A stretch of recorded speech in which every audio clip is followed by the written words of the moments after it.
minasan, konnichiwa. Hari ini kita dalam rangka Nihongo Taikai Sakura JLC kedatangan tamu istimewa. Siswa Sakura JLC intensif lah ya. Udah bisa perkenalkan tuh? Minasan konnichiwa. Perkenalkan, nama saya Eisa Putra. Dulu sebelum berangkat ke Jepang pernah kursus di Sakura JLC intensif 8 maksudnya. Intensif 8? 8 ya? Intensif 3? Intensif 8 ya? Eh? 8 ya? Pokoknya intensif deh, lupa Ya, lagi kelas kita intensif. berapa. Ya udah banyak ya yang lulusan intensif, jadi mungkin sekitar 8 ya. Iya. Nah, kali ini kita mau cerita tanya-tanya sedikit nih sama Aisang. Boleh, boleh. Aisang asalnya dulu deh, asli dari mana sih? Saya aslinya Palembang, Palembang. tapi bukan kota Palembangnya, Palembang pedalaman sih. Ya. Ini Kampungnya ngomongnya gitu. santai-santainya. Palembang pedalaman. Iya. Sebelumnya udah sering datang bolak-balik Jakarta dari Palembang. Setelah lulus SMA ke sini ke Cikarang, tempatnya kakak gitu. Sekitar 8 tahun yang lalu lah mungkin. Aisang, boleh tahu adik-beradik saudara kan? Tiga Tiga orang. yang terakhir. Aisang terakhir. Ya. Terus nih Sakura Ya. tahun 2018 sih. 2018. 2019 awal sih. Gue sebelum corona dikit Iya, 2019 awal, bulan 1-an kayaknya maksudnya. Soalnya saya berangkat bulan 4 kan ke Jepangnya, jadi sekitar bulan 2, bulan 2, bulan 3. Itu waktu itu dari Sakura dari nol ya belajar. Dari berarti ya? nol banget itu belajar. Gimana nih pengalamannya di Jepang? Boleh cerita sedikit nggak nih? Kok bisa milihnya ke Jepang gitu, bukan negara lain atau lanjut sekolah di sini aja, di Indonesia aja gitu? Oh, kalau itu ya link dari kakak sih kalau itu. Nah, kakak pernah magang ke Jepang dulunya. Jadi link dari dia. Ya udah diceritain Jepang itu kayak gimana, bersih, rapi, terstruktur, terorganisir gitu. Ya udah mutusin ke Jepang aja gitu. Kalau dari Jepang ibaratnya kuliah mau kerja di sini kesempatan juga luas gitu kan. Maka dari itu ya udah mutusin ke Jepang. Waktu itu di Nihongo Gakkonya di daerah Saya daerah Hiroshima. Tapi balik lagi pedalaman Hiroshima itu. Jadi dari Palembang Pedalaman. Hiroshima Pedalaman, bener sih. Suka dukanya di Nihongo Gakko apa nih kalau boleh tahu nih? Suka dukanya. Sukanya kalau sukanya ya namanya di negara orang baru pertama kali, apa itu pengalaman pertama kali ke luar negeri saya. Jadi ya masih senang-senangnya di tempat baru, iklimnya juga baru kan, baru ngerasain musim dingin gitu kan. Apa tuh ya belajar bahasa Jepang juga kan, ya senang juga, termotivasi juga, ada target. Nah itu ya ketemu itu juga teman-teman dari luar negeri, bukan cuma orang Jepang kan, dari Vietnam, orang Nepal, orang Cina gitu kan. Dari situ banyak ya, bisa itu banyak sudut pandang ya, dari orang-orang. Ya itu itunya sukanya. Dukanya juga, kalau dukanya ya nggak bisa makan nasi padang kayak gitu ya. Nasi Padang Ya jauh dari keluarga itu pasti. Ya. Tadi saya dengar cerita jatuh gitu ya, itu gimana Ya. ceritanya kalau Karena- terjadi sesuatu yang tidak diinginkan gitu? Karena Nihongo Gakko saya dapatnya di pegunungan, jadi jalannya itu berbukit, naik turun. Jadi pas pergi sekolah pakai sepeda. Pakai sepeda kan di Jepang itu nggak boleh bonceng sih, walaupun sepeda motor kan nggak boleh bonceng. Tiba-tiba teman saya orang Bangladesh tiba-tiba naik bonceng di belakang. Saya kurus, rumahnya gede sih, agak gemukan. Jadi nggak seimbang nih sepedanya. Turunan cepet kenceng kan, mau nyetop nggak bisa lagi, gitu. Loncat. Ada kayak selokan gitu.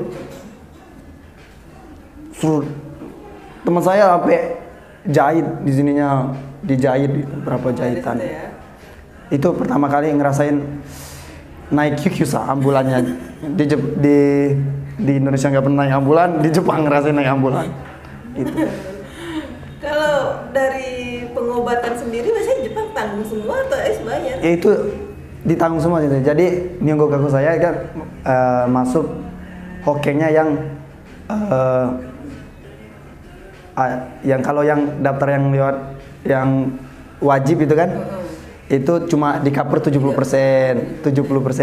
Tapi Nihongogaku saya juga masukin yang swasta. Jadinya 100% di cover gitu. Oh, jadi ya teman-teman, untuk yang misalnya di Jepang atau mau ke Jepang ada namanya hokeng ya, atau asuransi kesehatan. Gitu ya. Nah, yang dari pemerintah Jepang itu 70% cover, 30% kita yang nanggung. Tapi kebetulan untuk sekolahnya Ihsan yang di Hiroshima ini dia daftar juga yang swasta. Jadi full coverage ya 100%. Kalau misalnya ada sakit atau terjadi yang nggak diinginkan itu di cover semua oleh asuransi. Jadi nggak perlu khawatir ya. Bener. Kalau sekarang kuliah cuma yang itu doang, swastanya nggak masuk gitu. Cuma 70% doang. Berapa nih sekarang Ais bayar hokengnya, hokeng Rio? Hokengnya itu tergantung nggak per tahun per bulan Sensei. Tergantung penghasilan kita Sensei. Jadi baitonya. Untuk saya sekarang kemarin daftar yang ada pengurangan karena corona itu 1 bulannya sekitar 1.000, iya sekitar segitu. Itu karena ada apa tuh pengurangan corona waktu itu saya daftar gitu, ada pengurangan pas corona. Itu sebenarnya kalau mahasiswa itu boleh kerja 28 jam selesai. Itu rata-rata penghasilannya ya 11 mang, 10 mang kalau ngepas 24 jam terus tiap minggu gitu. Ya sekitar segitulah. Tuh hokengnya sekitar 4.000-an tiap bulan. 4.000, 5.000, lumayan. Jadi Ais kerja 28 jam. 28 jam. Rata-rata 10 sampai 11 mang. Ya, 10 sampai 11 mang. Part time-nya restoran. Apa? Ya, pindah-pindah. 10 sampai 11 mang itu apa aja tuh yang pernah dikerjain? Oh, range-nya. Saya pernah kerja di pabrik buat kapal laut pernah. Dapat office-nya dulu. Nyuruhku gitu kan. Ya, terus input data. Terus pernah di kombini, pernah. Terus sekarang di restoran. Di restoran. Ya. Restoran Jepang gitu ya. Restoran Jepang ya. Itu ya Chiki juga beda kan itu ya sih apa sih? GQ-nya beda. Jadi antara 3 tadi kapalan, terus kombini, restoran itu yang per jamnya paling mahal yang mana? Paling mahal kebetulan restoran, karena tempatnya di Nagoya. Ya kalau kombini rata-rata GQ-nya kecil saja. Per jamnya kecil, tapi kalau masuk malam di atas jam 10 malam itu GQ-nya gede. Lemburan gede istilahnya. Ya ada. Shift malam. Gitu. Ya. Oh iya. Ini teman-teman nih AC-nya Daigaku universitasnya di Nihon Fukushi Daigaku. Nihon Fukushi Daigaku daerah Aichiken ya. Ya, jadi sekarang udah tahun kedua ya. Ini ntar masuk tahun ketiga. Dan jurusannya ambil Kokusai Fukushi. Apa tuh? International Welfare. Apa Ya. tuh bahasa Indonesianya? Kesejahteraan internasional ya, Kesejahteraan internasional. Ya. Berarti banyak banget teori ya belajarnya kalian. Ya, rata-rata teori. Enggak kayak sensei itu. Sensei teori. Oh, jadi teori juga ya. Gimana sih kok bisa masuk ke Nihon Fukushi Daigaku? Kebetulan Fukushi Daigaku ini swasta atau negeri? Swasta. Swasta. Ya. Nah, sebelum cara masuknya biaya sekolahnya mahal nggak sih ini swasta? Swasta sebenarnya mahal sensei. Mahal. Ya 2 kali lipat dari negeri lah ya. Kalau tanpa swasta potongan, tanpa potongan. Sekitar... Ya. Tapi biasanya setiap swasta itu pasti ada potongan buat ryugakusei. Pasti ada, tapi tergantung swastanya berapa banyak potongannya gitu. Kebetulan kampus saya potongan buat ryugakuseinya gede. Dan itu pun sistemnya tergantung nilai siswanya. Kalau nilainya bagus bisa sampai 65%, agak kurang 50%, ada sampai 30% gitu. Tergantung nilai kitanya. Gitu. Kalau CCQ-nya bagus bisa dapat yang paling gede gitu. Itu bisa kita apply atau kita bisa daftar dari awal masuk ya? Atau harus semester 1 jalan dulu? Itu otomatis. Oh, otomatis. Iya, otomatis. Kalau di kampus saya. Tapi di kampus yang lain beda lagi gitu. Setiap kampus beda-beda sistemnya. Berarti kalau swasta per tahun sekitar 1 juta yen gitu berarti ya? 100.000 Jumang. Ya kumang ya, 1 juta yen. 1 juta ya. yen ya. Ya. 1 juta yen kalau untuk swasta. Nah, Swasta. kalau negeri setengahnya. Setengahnya, ya. Kalau negeri sekitar 500.000 yen untuk 1 tahun ya. Setahun. Untuk 1 tahun. Nah, kalau di jurusan Isang sendiri satu angkatan itu sekitar berapa orang? Pastinya Ramai kurang banget. tahu ya, tapi nggak terlalu ramai sebenarnya sih. Oh, nggak terlalu. Sekitar mungkin 80 orang. 80 orang. 80 orangan. Lumayan ya. Nah, setengah kayak Kokujin, setengahnya Nihonjin. Jadi karena Kokusai digabungin biar koryunya bagus gitu antara Rigakusei sama Nihonjinnya gitu. Tapi bahasa pengantarnya tetap Bahasa pengantarnya tetap bahasa Jepang.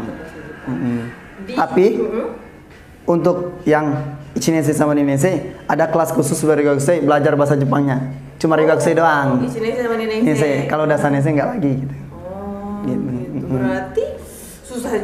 Berarti susah sebenarnya ya, karena harus belajar bahasa Jepang lagi gitu ya. Ya, iya sih. Tapi ya itu dari Nyogakunya kalau bahasa Jepangnya udah bagus sebenarnya itu ya. Untuk Nggak masuk masalah. Nihon Fukushi ini sendiri kemarin ujiannya apa aja tuh? Ada ujian sekolah sebenarnya. Ujian sekolah. Dari sekolahnya ya bahasa Jepang sama interview doang. Interview. Uh-uh. Ya. Ujian bahasa Jepang sama interview. Untuk angkatan Aisang sendiri sekarang orang Indonesianya banyak nggak sih? Untuk angkatan saya cuma 2 orang. Tapi di daigaku saya sekitar 5 sampai 6 orang. 5 sampai 6 orang ya. Di daigaku saya. Untuk angkatan saya cuma 2 orang. Oke deh. Oke, ini yang paling penting nih, tips. Nah, gimana sih? Apa sih yang harus dilakukan pertama kali atau apa yang harus dipersiapkan supaya nggak bingung, nggak susah di Jepang itu? Apa yang paling penting nih? Ternyata harus gini ya, gitu. Apa yang harus disesali harusnya aku siapin dulu nih di Indonesia gitu. Apa tuh kira-kira ada nggak sih nemu kayak gini? Iya. Kalau tuh teman-teman yang mau lanjut kuliah ya di Jepang, itu ada namanya Eju ya. Jadi ujian Eju itu bahasa Jepang. Terus kalau mau Rikei apa tuh sains itu ada pilihannya mau biologi apa kimia, terus juga ngambil salah satu sama matematika. Itu kalau sains. Kalau IPS beda lagi. Ada namanya Sogo Kamoku. Itu semuanya ciri, sakai semuanya. Itu kalau ya itu sama matematika sama ya otomatis bahasa Jepang juga. Nah, itu kalau bisa itu kalau bahasa Jepangnya emang bahasa Jepang. Tapi kalau matematika sama yang lain itu bisa bahasa Inggris sebenarnya. Jadi Jadi kita bisa milih gitu. bisa ya, milih. ya. Jadi itu kalau bisa, kalau mau ke Jepang masuk kampus yang agak bagus itu persiapan dari awal. Kalau bisa apa tuh matematikanya sama kalau mau sains apa kimia, fisika dan sebagainya itu disiapkan dari Indonesia. Soalnya kalau udah di Jepang, kalau ngejar 2 tahun bahasa Jepang juga sama fisika, eju semuanya pakai bahasa Jepang susah sih. Makanya kalau bisa yang gitu pakai bahasa Inggris aja, bahasa Jepangnya ya udah pakai bahasa Jepang gitu. Kita cuma ngajar bahasa Jepangnya doang gitu. Karena kelemahannya itu kalau dulu sensei kenapa nggak pakai eju pakai bahasa Inggris? Kita udah kelamaan nih di Jepang, udah lupa nih belajar bahasa Inggris. Iya. jadi mau nggak mau ejunya fisikanya bahasa Jepang, matematika bahasa Jepangnya bahasa Jepang. Jadi udah nggak keinget lagi bahasa Inggrisnya. Cuman itu buat teman-teman yang mau masuk universitas negeri gitu ya. Universitas yang bagus lah ya, agak bagus. Agak bagusan ya. Yang pastinya biaya sekolahnya lebih murah. Lebih murah, itu yang paling penting sih.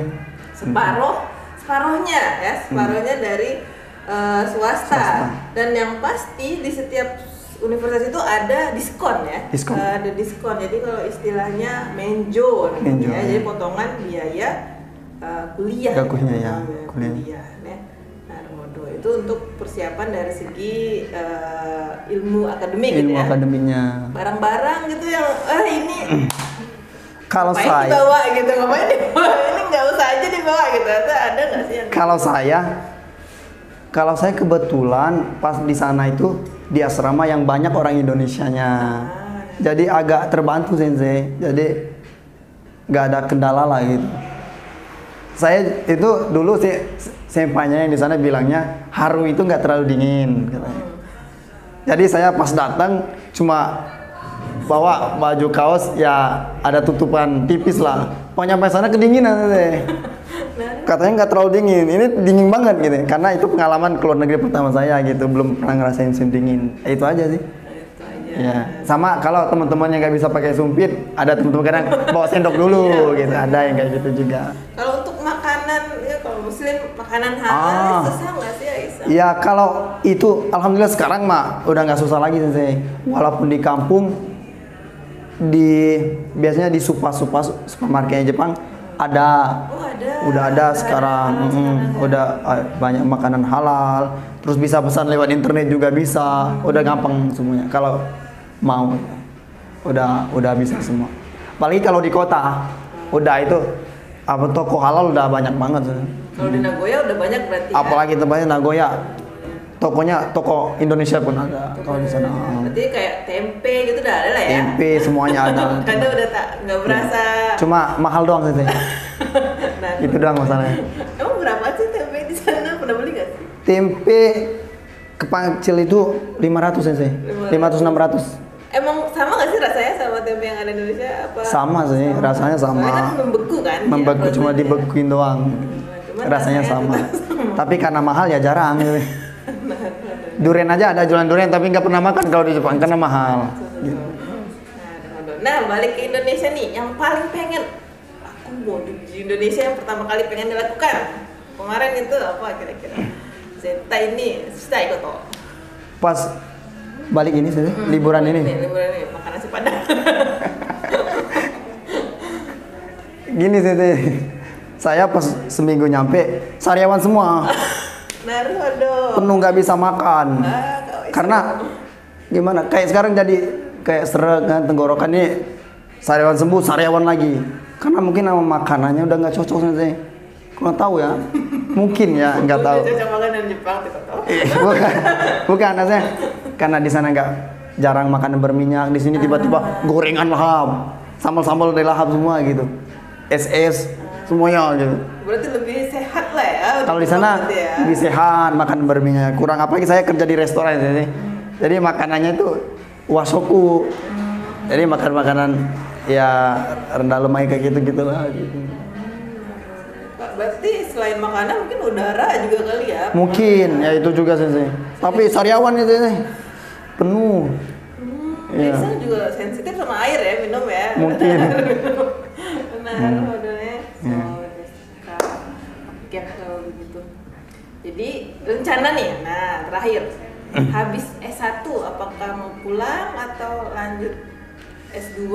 Untuk saat ini Nihongo-nya berarti udah Satu saja. N1. N1 berarti Masya Allah keren banget dah. Udah, berarti ini mau pulang nanti atau lanjut S2 kira-kira? Karena saya dapatnya daigakunya nggak sesuai keinginan banget mungkin lanjut S2 mungkin sensei karena katanya kalau S2 lebih gampang asalkan penelitian kita cocok sama dosennya bisa lah masuk perguruan tinggi yang agak bagusan. Kalau S1 emang susah sensei karena ya tesnya tadi kan susah makanya mungkin lanjut S2 mungkin juga kerja dulu di Jepang mungkin yang pasti mau nikah sensei cobanya. Tapi belum. Rencananya mana dulu nih? Tapi belum ada jodohnya, belum ada calonnya. Oh, masih jomblo. Open pendaftaran. Iya. Kira-kira sebenarnya cita-cita Isang apa sih sebenarnya? Apa ya? Ya pengen jadi saco nih. Pengen buka usaha sendiri, mempekerjakan banyak orang gitu. Pengen. Masya Allah. Ya pengennya ya. Ya tapi itu mah nanti dari ya awal kan nyari pengalaman dulu yang banyak, kerja dulu, jadi anak buah dulu baru jadi bos. Dari awal jadi bos ya apa-apa. Iya. Naruhodo, hai, wakarimashita. Terakhir banget nih ya. Dari tadi terakhir terus. Kalau untuk yang teman-teman yang khawatir cari kerja part time di sana sebenarnya gimana sih? Mulai dari sekolah dulu nih, pas ketika Nihongo Gakko kita part time-nya gimana? Pas kuliah kita tuh part time-nya gimana? Kebetulan kan Nihongo Gakko saya itu dicariin sama Nihongo Gakko-nya. Karena kalau kita baru nyampe kan bahasa Jepangnya masih kurang bagus sensei. Jadi nyari baito masih agak susah. Makanya dibantuin sama Nihongo Gakko biasanya. Kayaknya semua Nihongo Gakko deh kayak gitu. Apalagi kalau ada senpainya kan enak juga. Kebetulan Nihongo Gakko saya dicariin sensei. Dari Nihongo Gakko-nya semuanya datang udah siap baito gitu. Karena saya juga di kampung juga baitonya dikit. Jadi kalau nggak dicariin dari pihak sekolah susah. Oh itu yang perkapalan itu ya? Iya. Jadi, Tapi kalau untuk sekarang bahasa Jepangnya udah bagus. Itu di Jepang itu baito udah banyak banget sensei. Jadi pertama itu tinggal kita bisa milih yang mana aja. Semuanya pasti nerima. Apalagi kekurangan orang kan sensei. Makanya yang paling penting itu ya bahasanya sensei. Bahasa Jepang memang benar. Bahasa Jepangnya benar-benar penting. Kalau berangkat dari sini udah mending bahasa Jepangnya berarti Ya, di sana sananya lebih enak ya. lebih enak. Saya juga bisa sampai di perusahaan itu, di office-nya itu karena saya di sini bahasa Jepang dari orang Indonesia bahasa Jepangnya paling bagusan waktu itu karena saya sini khusus di Sakura Jelashi. Bener sensei. Bener sensei. Ya, alhamdulillah ya. Ini bukan itu ya, Bukan apa-apa, bener. Apa tuh? Bener sensei. Saya Nihongo Gakko di Jepang sama persis sama intensifnya Sakura gitu. Jadi udah Sistem terbiasa, belajarnya. Jadi udah terbiasa, udah biasa aja gitu ya. Iya. Cuma pindah tempat ya. Kayak Sakura Jelashi ya tiap hari satu bab kayak gitu. Di Jepang juga kayak gitu sistem belajarnya. Jadi sama aja. Nihongo Gakko di Jepang sama aja gitu. Kalau yang intensif ya karena sana pengalamannya di intensif kalau di Sakura gitu. Jadi semakin tinggi level berangkatnya dari sini mungkin lebih semakin Iya, baik gitu lebih- ya. lebih bagus. N3 berangkat daripada N5 berangkat Iya. mending N3 gitu ya. Iya, N3 lulus ya kelasnya kan udah itu bukan Sokyu lagi. Pas Nihongo Gakko-nya pasti bisa langsung masuk Chukyu gitu kayak gitu. Nah, ada placement test juga Iya. ya. Hai, wakarimashita. Oke deh teman-teman, hari ini sepertinya sampai di sini dulu kita tanya-tanya Ya. sama Aisang. Semoga Aisang semakin tetap semangat di Jepangnya, Amin. tercapai cita-citanya pengen jadi sajo. Lanjut S2, cepet kekom Ya. ya. Mudah-mudahan dimudahkan segala urusannya. Amin ya Allah. Hai, Aisang koredo. Arigatou gozaimashita. Terus